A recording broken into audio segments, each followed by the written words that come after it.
All right, we're going to be in Luke today. We're going to be in Luke 24, but I want to slide back up a couple of verses in 23. So, as you know, we're entering into a study of the resurrection stories.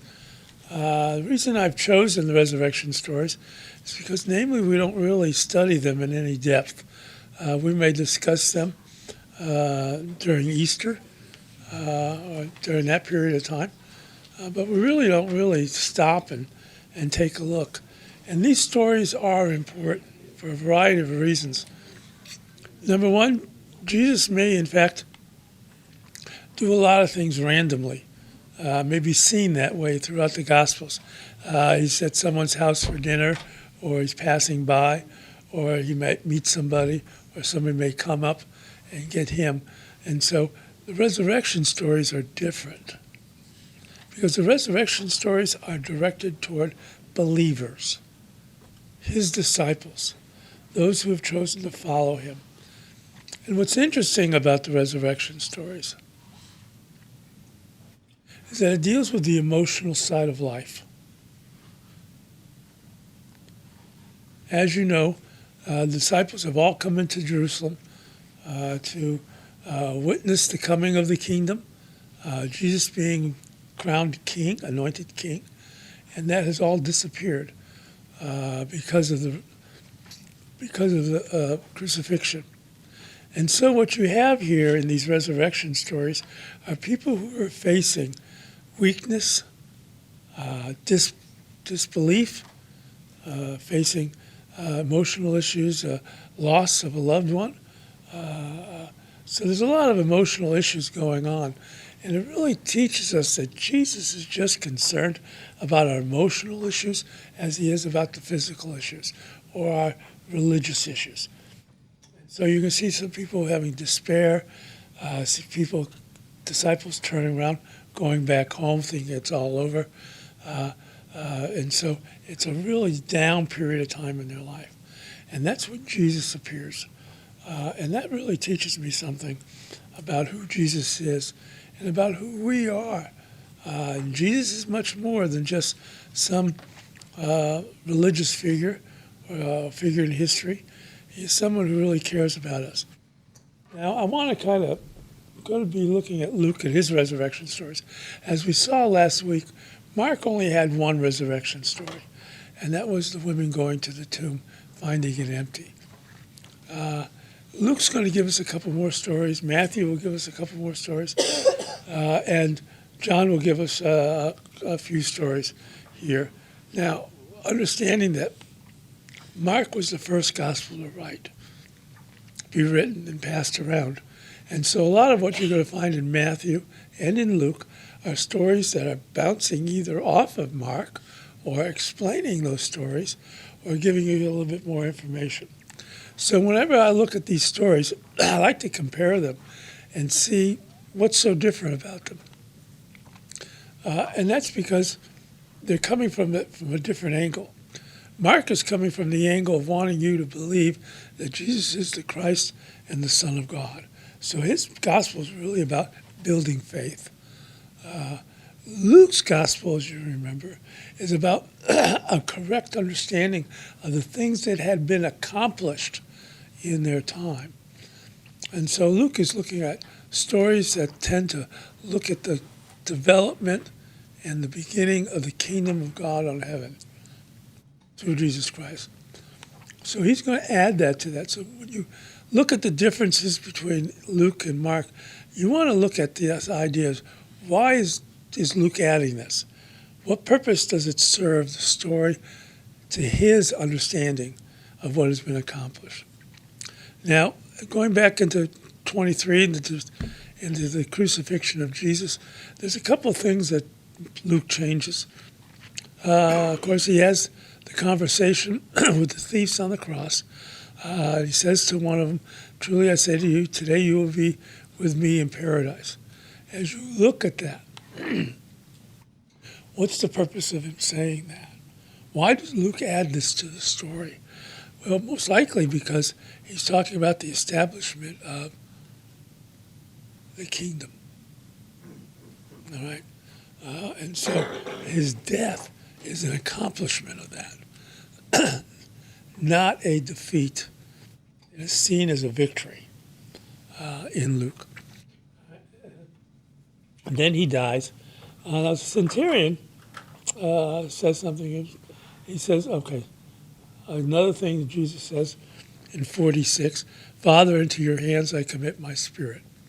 And so Luke wants to add that for a reason. Again, it's this idea of what's being accomplished. He is faithful. He is confident. He is now ready to go back to the Father. And having breathing his last, now when the centurion saw what had taken place, he praised God, saying, certainly this man was innocent. Which is a different saying than we saw in Mark. In Mark, the centurion said, truly this was the Son of God. Here, Luke is saying something different. Certainly this man was innocent. A little bit different here. And I think that's important for us to note. The question is, why is it important to note the idea of his innocence? Why do you think it's important for Luke to note that the centurion saw him as a man who was innocent?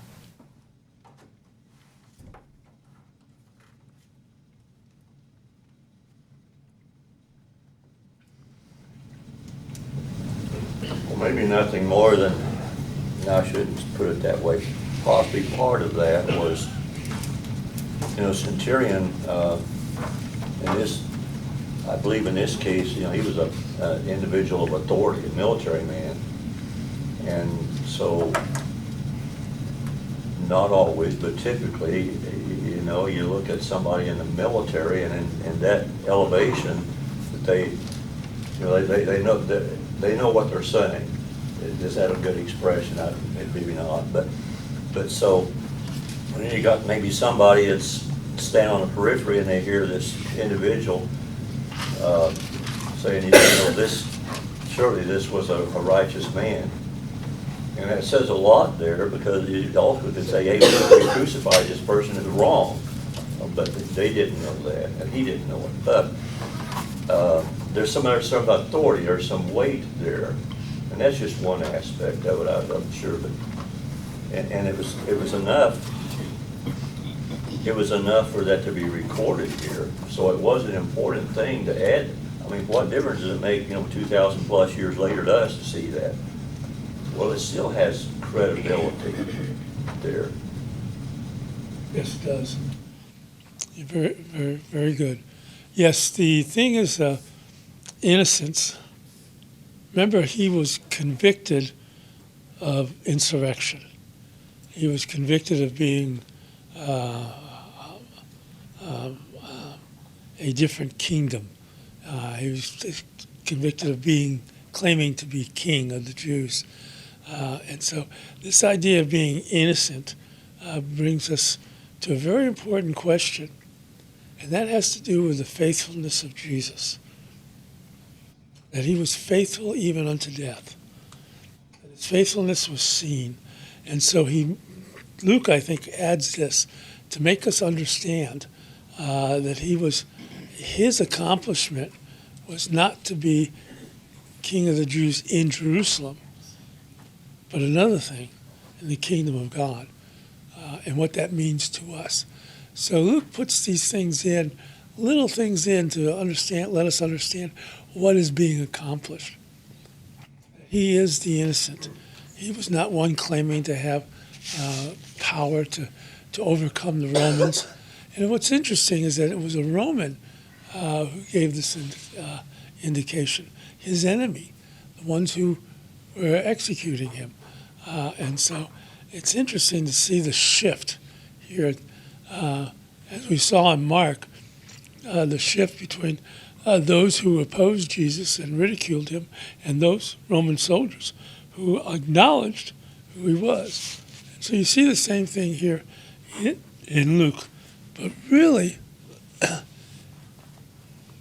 he's setting us the stage in this story He's telling us emotionally, getting emotionally ready. Understand when we read these resurrection stories, these are about people who came into Jerusalem in all excitement, thinking this was it. This was going to be a time of victory. This was the time God would act and overcome the Romans, and he would set them free, and Jesus would be king of the Jews. And they were coming to Jerusalem with all kinds of excitement. And then by the end of the week, they find Jesus dead, crucified, guilty of being an insurrectionist. Can you imagine? I want you to think about it in your life at a time when you were high, emotionally high. Things were going to take place, and suddenly all that, the carpet underneath your feet has been pulled out. I want you to remember what those emotions are, the despair, the weakness, the hopelessness. All those things were being felt by the disciples during this time. And that's why these resurrection stories are important, because Jesus cares for that. Jesus cares not only that you believe in him, but he cares about who you are in life. Not just physically, not just religiously, but also emotionally. We are emotional creatures. And we experience the same things in life as these disciples are facing. And so it's important for us to understand that in times of despair, in times of loneliness, in times of despair or loneliness or darkness or depression, there's a God who does care. And a Jesus who walks with you and talks with you and enters the garden alone. So I think it's important for us to see these stories in that light. This is emotional turmoil going on here. Religious turmoil. The oppressed have no release anymore. They have no hope. The religiously oppressed have no hope with their Jewish leaders. As citizens, they have no hope with understanding of their situation with Rome or with the police or with the city.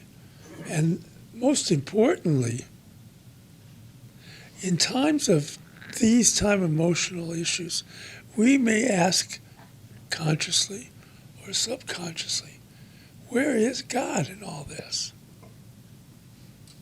And if you read through the Psalms, that is the prominent theme in the Psalms. Where is God in all this? And we heard Jesus on the cross.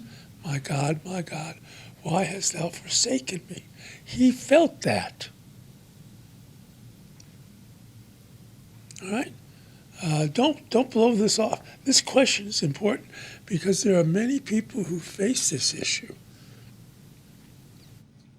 And ask the question, where is God in all this? And don't blow it off. If you hear someone ask that question, don't marginalize it. Acknowledge it. This is a normal question to ask. Where are you in all this? Not that God has disappeared, but where is God in this special moment when I'm feeling down, when I'm feeling depressed, or when I'm feeling hopelessness? Where is God in all this? So, and there are people who come up with positive answers, and there are people who come up with negative answers.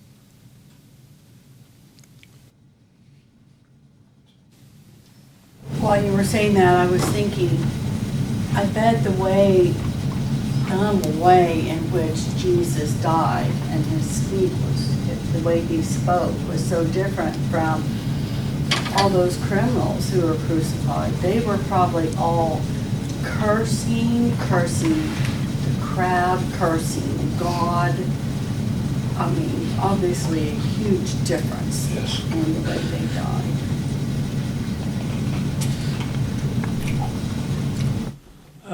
So as we move on, he says, certainly this man was innocent. Now he adds this, and all the crowds that had assembled for this spectacle, meaning the crucifixion, when they saw what had taken place, returned home beating their breasts. what is Luke trying to communicate going home, beating their breasts? When did they beat their breast? Morning. All right? They suddenly realized what they had done. All right? And so they went home. Remember the difference of the crowds who were yelling and spectacles and making fun of him. Now they're going home, beating their breasts. So there were some of his disciples there. He goes on in 49, and all his acquaintances and the women who had followed him from Galilee stood at a distance watching these things. So again, he notices Jesus wasn't alone during this time of crucifixion. His followers were there witnessing this very event. And so they stood at a distance watching these things. And he goes on to say that they followed him to where he was buried, see how he was laid out, and that. Followed, verse 55, they followed him to the tomb, how his body was laid. Then they returned home, prepared spices and ointments. On the Sabbath, they rested according to the commandment. Here's a verse that he adds in that Mark didn't have. All right? And they returned and prepared spices and ointments. Mark talked about that. But he adds, on the Sabbath, they rested according to the commandment. Why put that in? What's the purpose? If he's trying to say what is being accomplished, what does that passage have to do with what Jesus accomplishes in Jerusalem? On the Sabbath, they rested according to the commandment.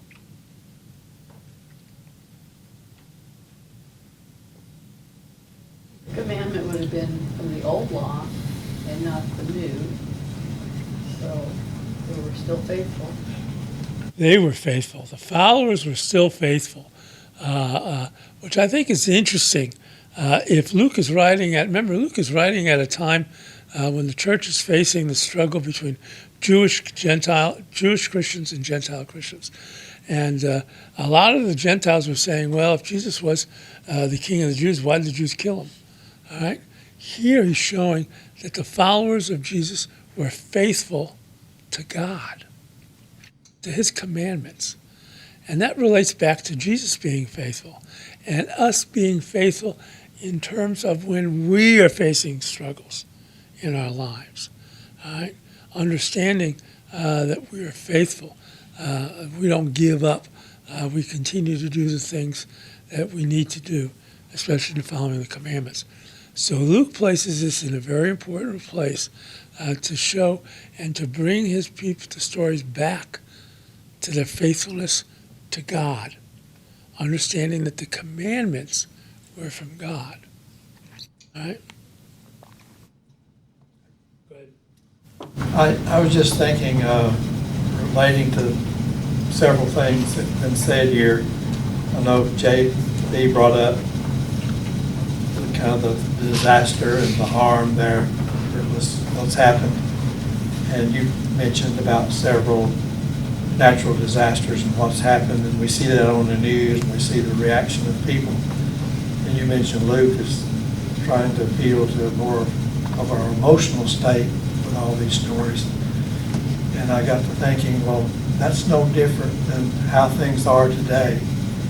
Because when you see a lot of the natural disasters or things that happens and what happens to people, and then people are seemingly spared, it seems like they all, whether they're religious or not religious, they all of a sudden attribute certain things to God.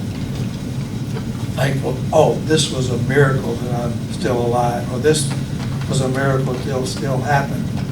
And so you asked about the centurion that asked that after all these things had gone on, which was fairly unusual.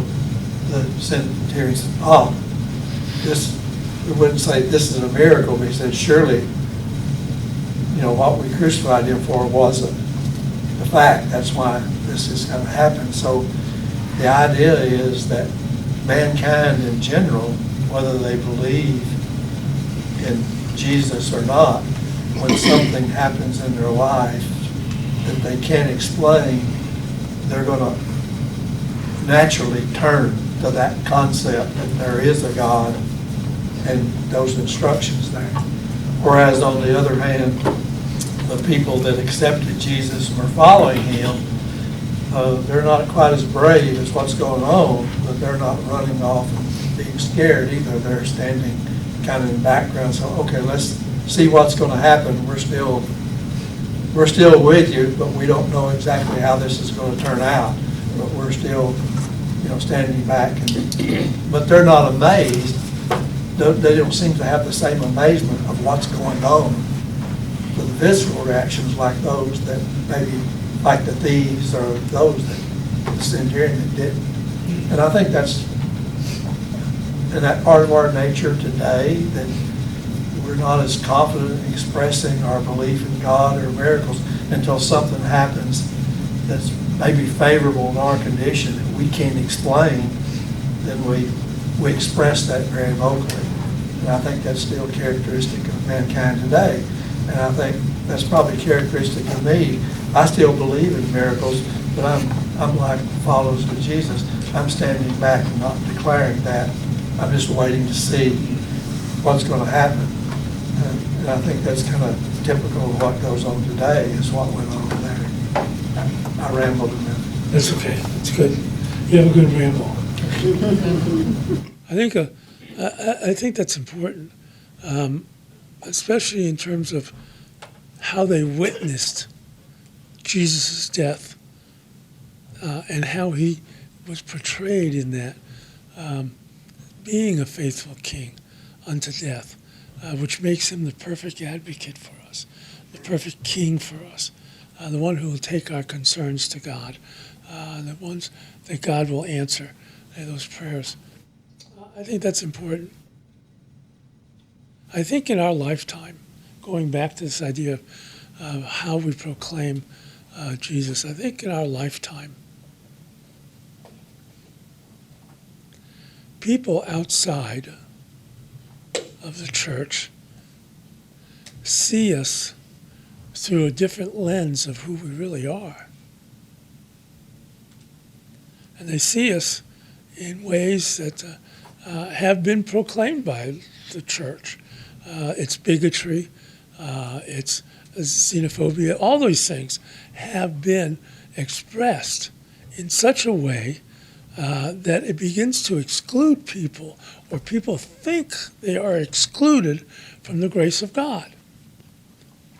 And I think it's important that we display something in our lives that is inclusive, bringing them into the grace of God, not against them. And so the church, however does it, whether it's the church or whether it's outside the church, those attacking it, will proclaim that we are, in fact, racist, or we are, in fact, whatever. And the only way to dispel that is about how we live. And how inclusive are we to people who may not be the people we expect them to be? And how many times do we close off doors of grace for those people who are different from us for whatever reason? And I think it's impossible. I think it's possible for us to display something different in how we act. That we should be seen as being innocent. All right? Understanding that who God is reflected in your life, in our life, my life, our life, and how we handle situations. We need to be inclusive. Because we need to believe that God wants everybody to be saved, not just certain people with certain beliefs or certain lifestyles. He wants everybody to understand his grace far, far greater than we could ever imagine.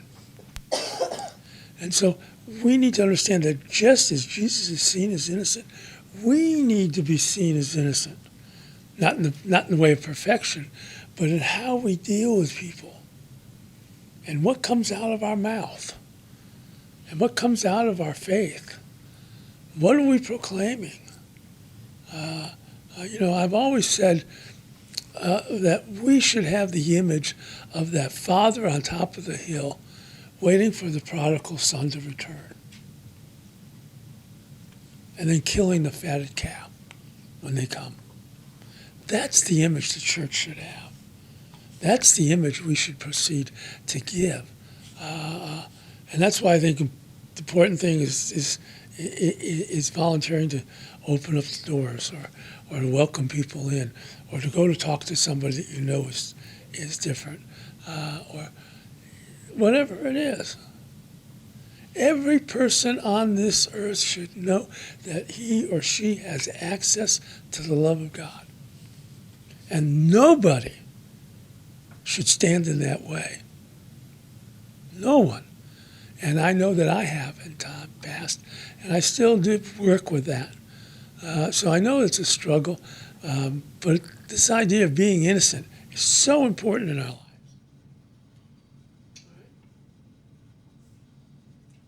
All right. Now he goes on to the first day of the week, early dawn. They went to the tomb, taking the spices they had prepared, found the stone rolled away from the tomb. But when they went in, they did not find the body of the Lord. And while they were perplexed about this, behold, two men stood by them in dazzling apparel. And as they were frightened and bowed their faces to the ground, the men said to them, "Why do you seek the living among the dead? He is not here. He is risen. Remember how he told you while he was still in Galilee, that the Son of Man must be delivered into the hands of sinful men and be crucified, on the third day rise." He adds this in. Mark didn't tell us too much. They went in and saw the body and saw one man. And now Luke is saying there's two people there. Which means what? There's probably two people, but in Mark they only picked out one. That's just a literary technique. All right? So there's probably two there, and dazzling, which gives it that image of angelic angels. All right? They went into the tomb. They just didn't stand on the outside. They went into the tomb. So it was a tomb that you could go into. All right? It wasn't a hole in the ground. It was something that was carved out of stone. And the question becomes the role that Luke does not answer, is how did the stone get moved? To get out of the way. Luke doesn't answer that, but someone will.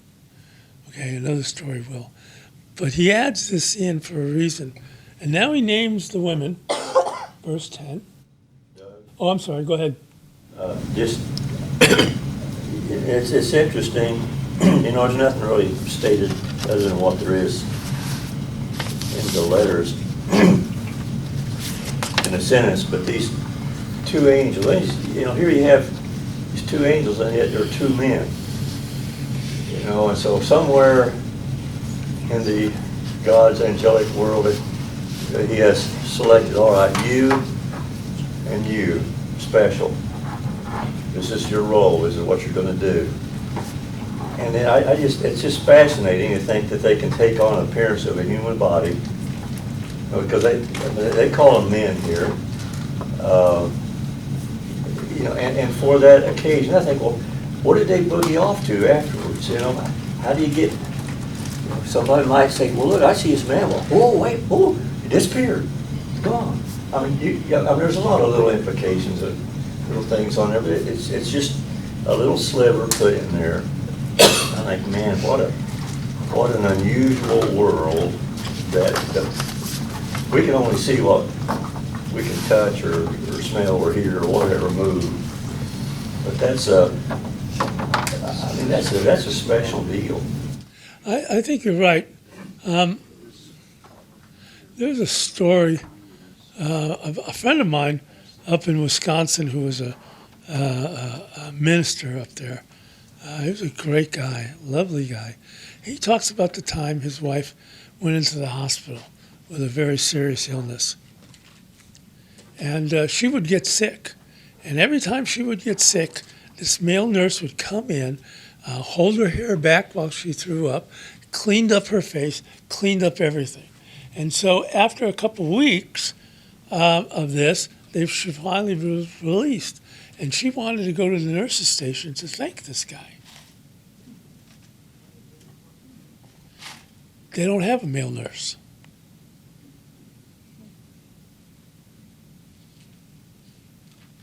And he kept trying, and she kept trying to say, no, you don't understand.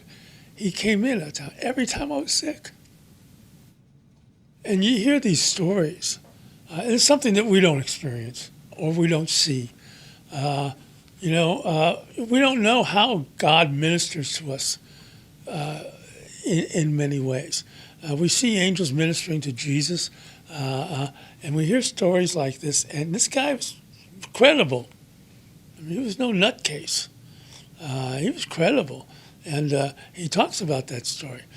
And I think back of the times in my life that people have appeared and said something or did something, and then gone. Not physically, but I meant they just walked into your life and said something or did something and then walked out. Who's to say? God is not acting through people or through angels. Now, I think we can take the angelic stories and take them too far, but understanding that God cares about us. He puts people in our path to encourage us, to strengthen us, to minister to us. Each of you minister to somebody and see yourselves as that ministry, as that blessing, especially in times when people are distressed, or especially in times when people need a friend. I have a dear friend of mine back in Connecticut, and he would notice if someone was not feeling right or someone was not looking right, and he would go up and talk to them and address them. But he recognized them. And I think sometimes when we come into our worship services, we come in with these blinders on, and we don't stop and look, because people who are in distress can very easily be showing it. And maybe what they need is just a hug, a touch, just a word of comfort. Okay, Bev? That's where door greeting comes in. Yes. You see the people coming in, and a lot of them don't come in all, like me, and you gotta stop and look, and I try and if I see something like, oh, it's a really pretty dress you have on, or just to give somebody a hug if you kind of notice maybe they're a little off. But that's the best part of door greeting. People need to sign up, please. It's fun. It is. And, Mariah, as she's taking over for Linda, she was one of the first persons that hugged me when we came here. And, she used to do the coffee. And Mariah, and she came up to me today, and she said, I really like coming back here because people give me hugs back here. And she said, I like hugs. And her family does. It likes hugs. And so your touch is important. Terry.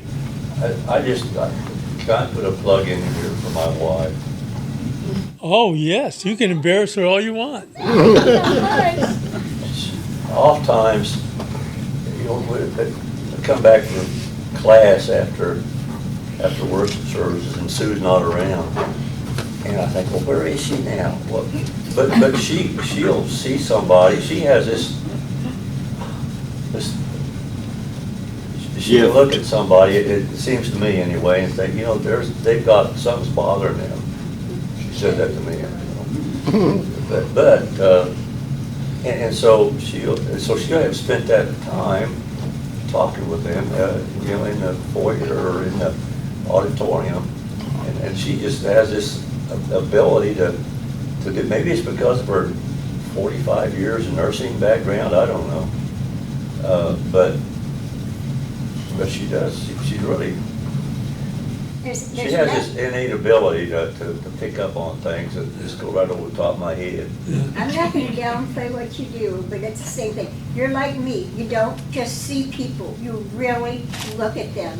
And that's what it takes. If you look at people and don't just see them, look at their face, look at their eyes, see how they're coming in before they get to the door. Is that right? You gotta look, really see them, not just glance. Yeah, if you're working the door, it's just not to hand out bulletins. To hand out a bulletin is a way to touch people, all right, to humanize them. And that's not the key. The key is to look them in the eye and make them feel welcomed, regardless of whether you know them or not. I love Joe Keithley. He always stands in the back and he'll say, "Oh, did you see so-and-so? They're new. Or did you go talk to him?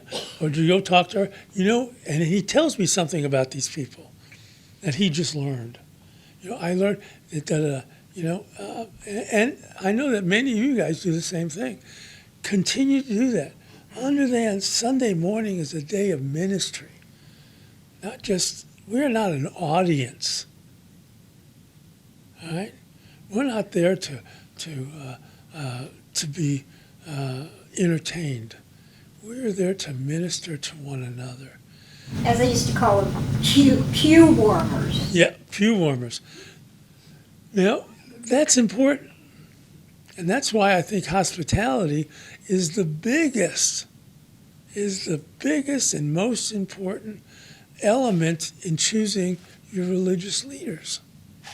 Whether it be a preacher, an elder, a deacon, or a teacher.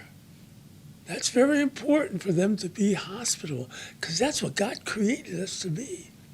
And He was the one who designed that we should gather together every Sunday or however we want to meet for that purpose, for that fellowship. It's important. Well, now we're off subject. There we go. All right. So then he goes on in verse 10. Now it was Mary Magdalene and Joanna and Mary, the mother of James, and the other women with them who told these things to the apostles. All right? Again, he's expanding on Mark. Remember, Mark went in, they saw the empty tomb, they saw the man, and they went back home, afraid and amazed. Here he's starting to say, no, something else happened. They remembered his words, and returning from the tomb, they told these things to the 11 and to all the rest. So there's more in Jerusalem than just the 11 or these 3 women. Now we know at Pentecost Sunday it's about 270, 250 believers gathered together on Pentecost Sunday. So there's at least 200 people here. All right? All the rest. They went and told these things to the apostles. But these words seemed to them an idle tale, and they did not believe them. But Peter rose and ran to the tomb, stooping and looking in. He saw the linen clothes by themselves, and he went home marveling at what had happened.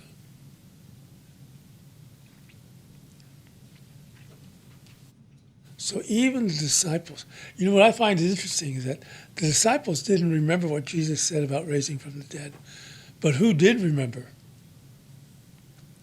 The Pharisees. They wanted Roman soldiers there.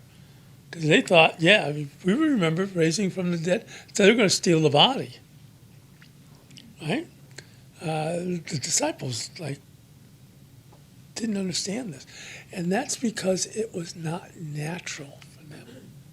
It was not part of their world.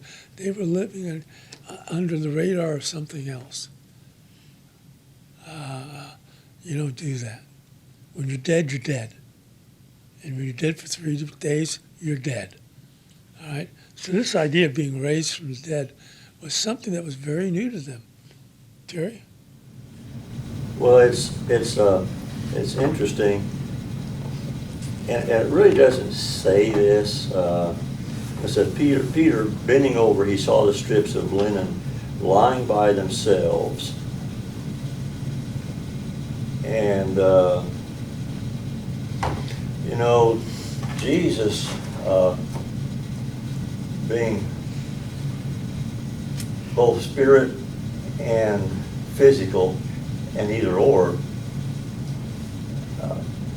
perhaps lying by, why it's called is, you know, out there lying by themselves, that doesn't, of course, you know, if you're a physical body, you're going to unwrap yourself, but the point of, if you really wanted to strengthen Peter's faith, go look at the linen still wrapped in body form with nothing in it, like an eggshell. You know, collapses, there's nothing there. Now, I first, a number of years ago, there was a commentary somewhere that addressed that possibility. And we think, wow, you know, maybe there was something significant about lying there by themselves. Doesn't say in a pile, but it could go either way in that statement, is what I'm saying. You know, I'm not trying to read more into it, but if you really want to, strengthen Peter's faith at that time, go in there, and it's still wrapped in a mummy form as such, but there's nothing there. Jesus didn't have to come out of that wrapping in a physical body necessarily. He could have materialized himself beside it, just as he does later. Yes. For what it's worth. He could have walked out of the tomb too, like we'll see in John with Lazarus. So, yeah, he just. It's like you were at a funeral and they opened up the casket and nobody was there. That's exactly what's going on here. Someone opened up the casket and he's gone.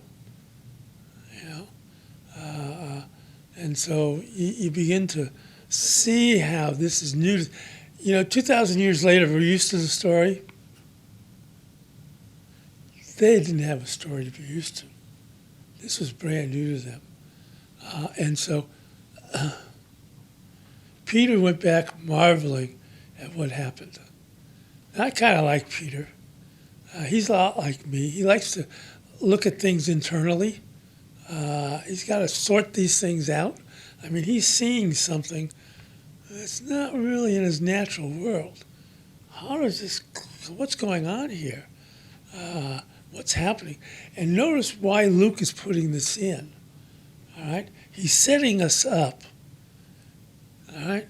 He's setting us up. This resurrection was what needed to be accomplished in their time. It is the cement that holds the church together, stone upon stone. It is that cement, that mortar that binds us together. It is the story of the resurrection and all these stories. And so I think it's important to see Luke coming at it from a different angle than Mark. Not that he sees things differently, but he wants his church to know that this is real. And that what they're facing in their time is the same thing the disciples faced days and weeks after what they experienced in Jerusalem. So as we see the passage of time, we see that these things still exist.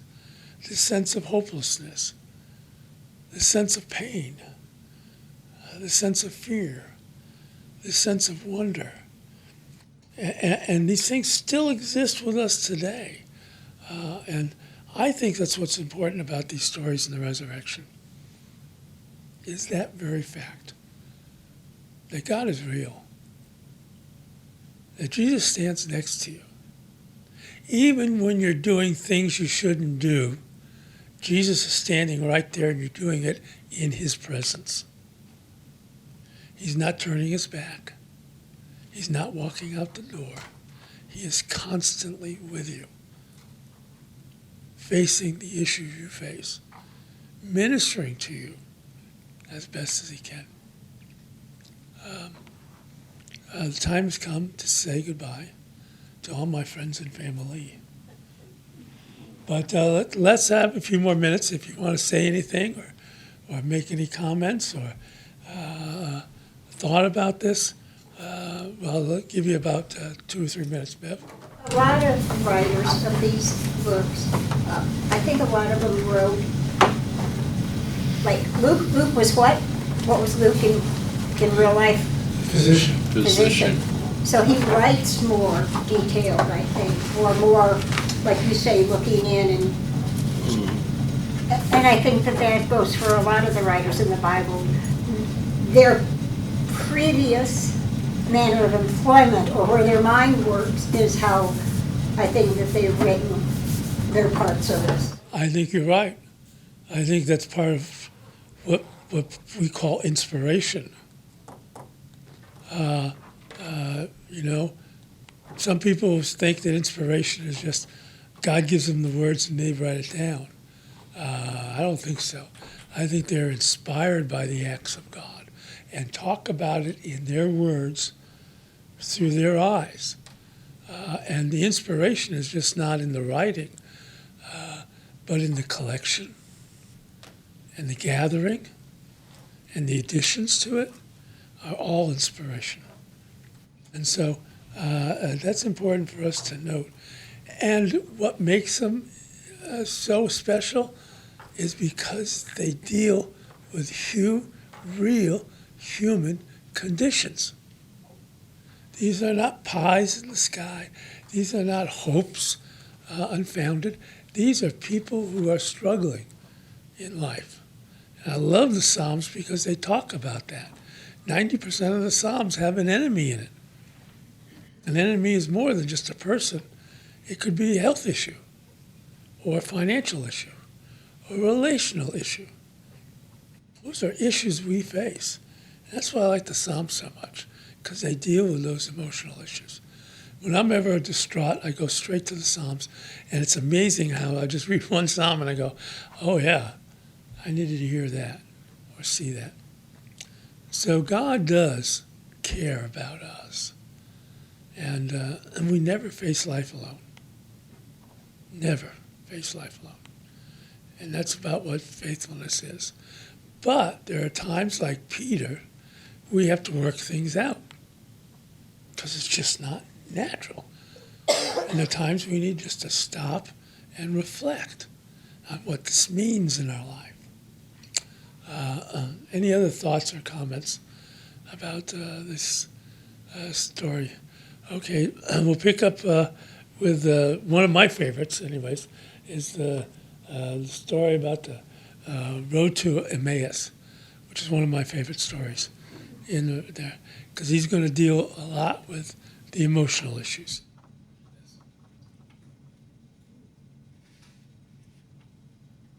Doug, the story about the resurrection, that's all of that is just so great, because that gives people hope. I mean, it's, none of us want to leave our body that we're in, typically, unless it's I like a better body. well, yes, unless it's under tremendous duress, but because that's our home. That's where we live. That's our personality. That's our makeup. Now, if I just took who I am and put it out here on beside me and looked at my body and think, wow, I feel I need to get back in there. This is not normal. I mean, it's who we are. It's our personality. It's our makeup. It's our being. It's our spirit living within the framework. We can't live one without the other. And so one day, and when we all leave our home, our physical home here, our body, and to realize, hey, we can really boogie now. Things are different. And doesn't mean that we're still wish we had a body, because that's the way God designed it. You're gonna be a physical body. I'm gonna put your spirit within that. We're a spirit, we're a body, a spirit encased in a body. And so, so you got this resurrection and think, wow, you know, hey, live forever, ain't that great? Immortality. Yeah, if you ever wonder what the resurrection is going to be like, what you're going to be like, Jesus is the prime example. You're not going to be a puff of smoke. You're not going to be this bodiless spirit. You're not going to be have wings on the back of your back, halos on top of your head. You're going to be just like Jesus.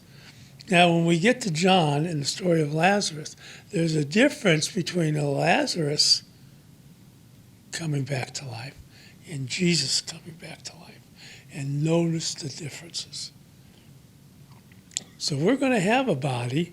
It may not be this body, but we're going to have a physical body like Jesus did as he ate with them, drank with them, talked with them, walked with them, and then came in through closed doors and stuff like that.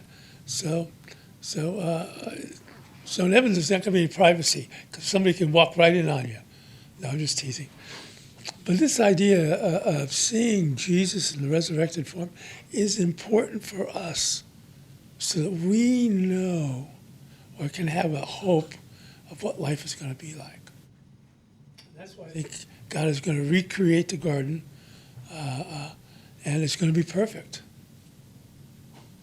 And yes, there's going to be dandelions there, I'm sorry to say. You know, I'll have to just deal with that. But that is such a great joy. Now the problem is how do we get there from where we're at?